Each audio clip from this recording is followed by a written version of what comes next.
हमें जंग में किसने धकेला? ईरान पर हमले के बाद जब मुंह तोड़ जवाब मिला तो अमेरिका और इसराइल में फूट पड़ गई। दोनों में एक बड़ा झगड़ा होने जा रहा है। आमिर रज़ा से उसकी तफसीलात जानते हैं। आमिर भाई, मुझे धक्का किसने दिया? हम तो डूबे हैं सनम, तुमको भी ले डूबेंगे। देखें, पहली बात तो ये है कि ये जो फूट है इसका तस्करा जो है अब इंटरनेशनल मीडिया के ऊपर आना शुरू हो गया है।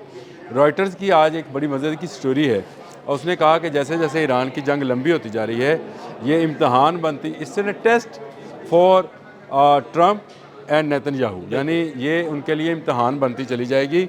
और उसकी बुनियादी वजह उसने दो एक चीज़ों को कोड किया है। उसने कहा कि इससे एक तो आलमी साथ गुजारी शुरू हो जाएगी और जो इस वक्त अमेरिका के खलीफ हैं वो उससे डिमांड करना शुरू हो जाएंगे और वो उससे कहेंगे कि हमारी तेल की ज़रूरियात तुम पूरी करो, तुमने हमला किया। और ये एक नया जो है उस पर बर्डन आएगा। उसके बाद जो अरब ममालिक, खलीजी ममालिक हैं, उनका तेल रुक गया है, बिल्कुल ऐसे ही। उनकी आमदन वो जो टूरिस्ट से कमाते थे वो रुक गई है। बिल्कुल ऐसे ही। उनकी जो आमदन कारोबारी लोग जो वहाँ पर आबाद हो रहे थे और बिल्डिंग्स बन रही थी वो रुक गया है।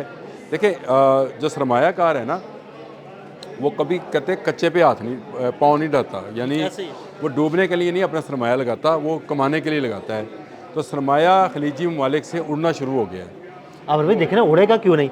देखिए, जब सऊदी अरब पर हमला हो गया, जब कतर पर हमला हो गया, जब बहरीन पर हमला हो गया, और सबसे बड़ी बात है दुबई पर हमला हो गया। दुबई वो हब है, प्रॉपर्टी का हब हो गया, लोग टूरिज्म का हब हो गया, तो लोग तो वहाँ से निकल रहे हैं। कारोबार का भी वही हब है। अच्छा, यहाँ से लोग निकलना शुरू होंगे तो ये लोग कहाँ जाएंगे? अब मैं आपको एक नई स्टोरी बताता हूँ। कल आज के दिन में एक फ़्लाइट उड़ी है 300 अमेरिकियों को लेकर इसराइल से, और ये कह रहे हैं कि पहली अमेरिकियों की खेप वहाँ से फ्लाई कर गई। दौड़ गई वहाँ से। इसमें यहूदियों को जो है अब खौफ आना शुरू हुआ है कि अमेरिका अगर अपने बंदे निकाल रहा है तो इसका मतलब ये है कि आने वाले दिनों में ईरान ज़्यादा बड़े हमले करेगा। अच्छा, ये यहूद नसारा की आपस में जंग जो है ये इसका आगाज़ है। देखिए, मार्क रूबियो ने ये कहा, जो कि अमेरिकन सेक्रेटरी ऑफ स्टेट हैं, उन्होंने ये बात कही थी कि नेतन्याहू ने हमला किया। डोनाल्ड ट्रंप ने इसकी तरदीद की, उसने कहा नहीं मैंने कहा था।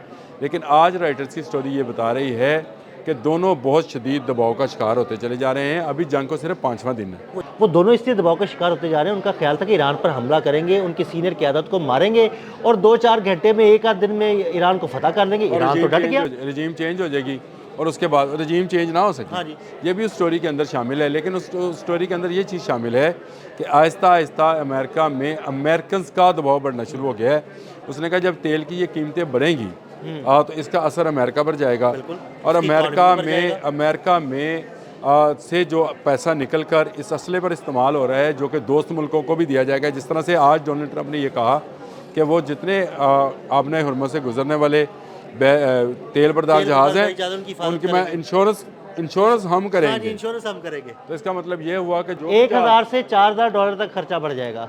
जो भी बढ़ेगा खर्चा वो किसके ज़िम्मे जाएगा? वो अमेरिकन अवाम के ज़िम्मे जाएगा। दूसरी बात वो ये कहता है कि नेतन्याहू के इलेक्शंस अक्टूबर में ड्यू हैं। ये रॉयटर्स की स्टोरी बता रहा हूँ आपको। हाँ जी। उसने कहा अक्टूबर में ड्यू हैं। अब उस पर यह प्रेशर है कि यहूदी उसको इस वक्त गालियाँ दे रहे हैं क्योंकि उसने इस जंग में उसको धकेला है, जो कि अमेरिका की जंग है। अमेरिका इस तेल पर कब्ज़ा करना चाहता था, अपने हरमुज़ पर कब्ज़ा करना चाहता था। उन यहूदियों का ये ख्याल है कि अमेरिका ने इसराइल को धक्का दिया है और अब इसराइल इसमें फंसता चला जाएगा। ईरान अपना बदला लेके रहेगा। कैसे फंसता जा रहा है? मैंने आज एक स्टोरी पढ़ी है कि जो लोग बंकर में छुप रहे हैं, अब ईरान की जानिब से ऐसे मिसाइल मारे जा रहे हैं कि बंकर भी तबाह किए जा रहे हैं और बंकर में छुपे लोग भी हलाक हो रहे हैं। बंकर बस्टर्स जो हैं वो मारे जा रहे हैं। अच्छा, एक तरफ ये आप कह रहे हैं कि ईरान की फ़ज़ाइया, ये डोनाल्ड ट्रंप ने कहा ना फ़ज़ाइया तबाह कर दी। ईरान ने अभी तक अपना एक जहाज़ भी इस्तेमाल नहीं किया है। वो बड़ा वेट एंड सी की पॉलिसी पे अमल करता है, एक चीज़ को टारगेट करता है, तब तक उसको ख़त्म नहीं कर लेता, उससे आगे नहीं चलता है। अब ये स्ट्रेटजी जो है, अब ये इनकी आपस में शुरू हो गई है। मीडिया के ऊपर इनके जो बयानात हैं आना शुरू हो गए।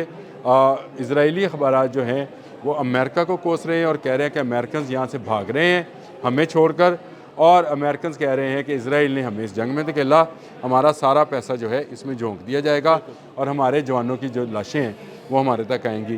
तो ये वो फूट है जिसका तज़किरा मैंने बिल्कुल लाइटली सा कल किया था, लेकिन आज राइटर्स की स्टोरी ने मेरी उस बात का साबित भी कर दिया। क्योंकि मैंने कल बात की थी, आज तस्दीक हो गई कि ये जिस तरह से आए थे ईरान को गिराने के लिए, ये खुद अपने आप ही गिरते चले जा रहे हैं, इनका इतिहाद टूटता चला जा रहा है। देखें इन्होंने कोशिश क्या की, इन्होंने कोशिश ये की कि सऊदी अरब को किसी तरह से इसमें इन्वॉल्व किया जाए, इसीलिए इन्होंने अरामको की वो जो ऑयल रिफाइनरी थी उस पर हमला किया। लेकिन वो साबित हो गया कि वो इसराइली ड्रोन थे। नहीं, वो इसराइली ड्रोन साबित हो गए। दूसरा ये है कि फौरी तौर पर ईरान ने सऊदी अरब से रब्ता कायम किया और कहा ये हमने नहीं किया।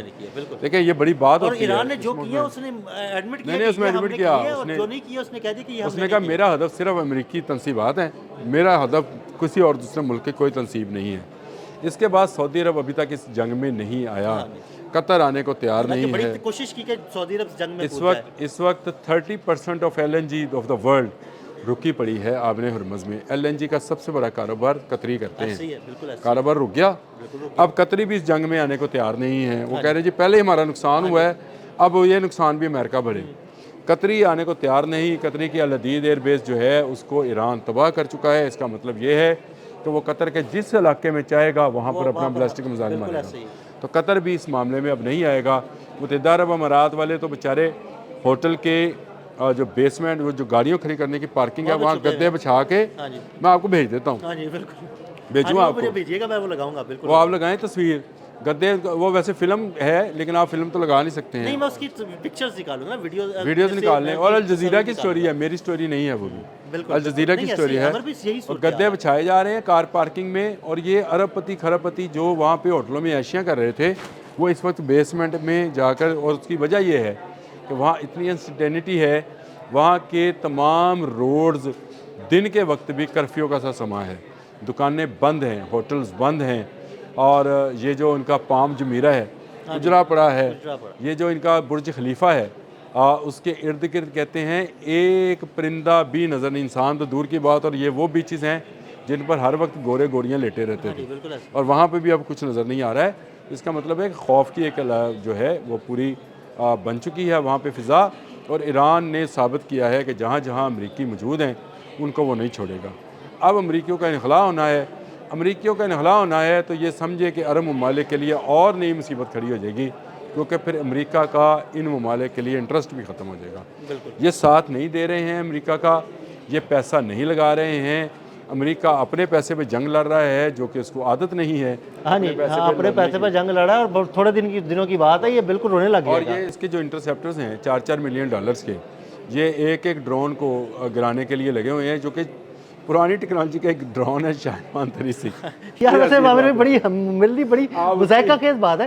पुरानी टेक्नोलॉजी का ड्रोन है, छोटा सा ड्रोन है, थोड़ा सा वो बारूद लेके जाता है, लेकिन तबाही बहुत फैलाता है, निशाने पे लगता है। हम निशाने पे लगता है, और बहुत सस्ता सा ड्रोन है, और उसको गिराने के लिए महंगे इंटरसेप्टर्स का इस्तेमाल। हाँ, और उसके पीछे पंखा सा लगा हुआ है जैसे रोटरी लगी होती है। अजीब व गरीब सूरत हाल है। ये होती है कुदरत की मदद। मैं आपको बताऊँ, और चाहे दुश्मन के पास बेशुमार असला हो, लेकिन जब कुदरत की तरफ से आपके हाथ और पाँव और आपके हथियार में बरकत अल्लाह ताला डाल दे, तो उसका मतलब ये है कि फिर आपको कामयाबियाँ मिलना शुरू होती हैं।